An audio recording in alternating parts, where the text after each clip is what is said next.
So how is the government response? Don Calloway joins us, former Missouri congressman and founder of Pine Street Strategies. And Evan Siegfried is the author of GOP GPS and a GOP strategist. Evan, let me start with you. I mean, it's very early. Critics saying this will be a test of the Trump administration and FEMA and not to have another Katrina 2, which was a question asked to Greg Abbott during the news conference. Is that fair?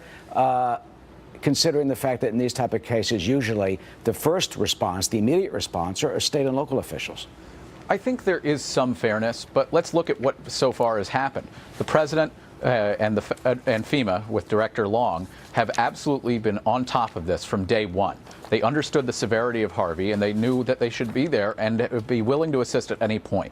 The state, local, and federal response, they've all been working together, which is what normally cripples responses and happened in Katrina, where all sides weren't even talking to one another.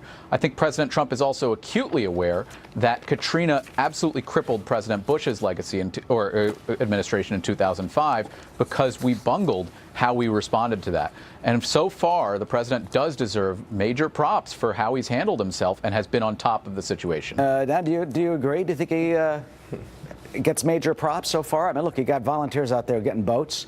You got the Texas Railroad Commissioner saying there's not enough resources, they need more. Stuff has been pre-positioned. What do you think?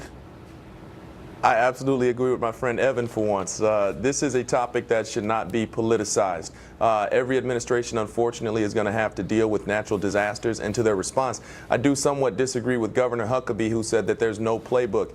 He's right in some degree in that you're going to have to improvise and make up things along the way. However, we do have the history of responses to previous natural disasters, which can somewhat guide the Trump administration.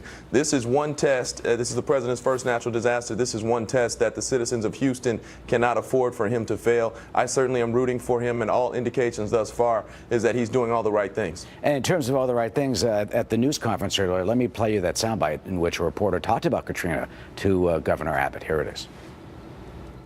Is this going to be Hurricane Katrina Part 2 instead of New Orleans and Houston?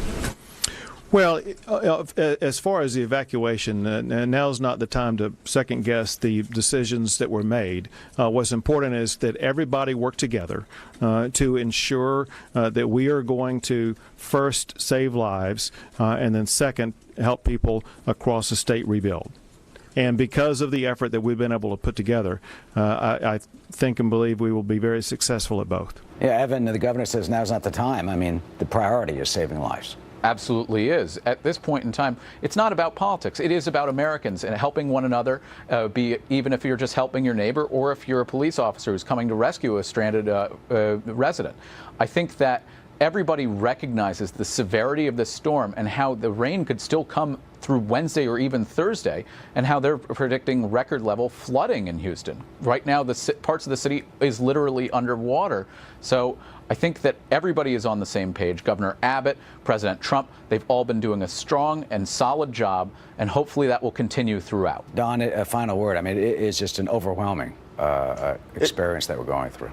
It's overwhelming. It's a flood of epic proportions, and that's something that all of us should keep Houston and the Texas area in our prayers for. It's important to point out that they do have some important strategic assets. There's a dynamic young woman named Jamila Johnson who manages the floodplain authority for the city of Houston and the region. Governor Perry is sitting in the White House in the administration these days, so he directly has the president's ear right now. And we just hope that the president will work with the state and local authorities, as he's shown thus far for the last 48 hours, and we can bring a swift resolution to this. It's not entirely fair to call it Katrina, because the disaster of Katrina was on the back end, and we hope that that does not happen here with the management. So for once, I'm proud to say I'm rooting for President Trump here. Yeah, and the federal judge, Stanwood Duvall, found that was the Army Corps of Engineers in Katrina with the levees. So, as you're right, our thoughts and our prayers are with the good folks of Houston and that whole area down in the Gulf Coast. It could be a very tough night as we watch this. Don and Evan, thank you so much.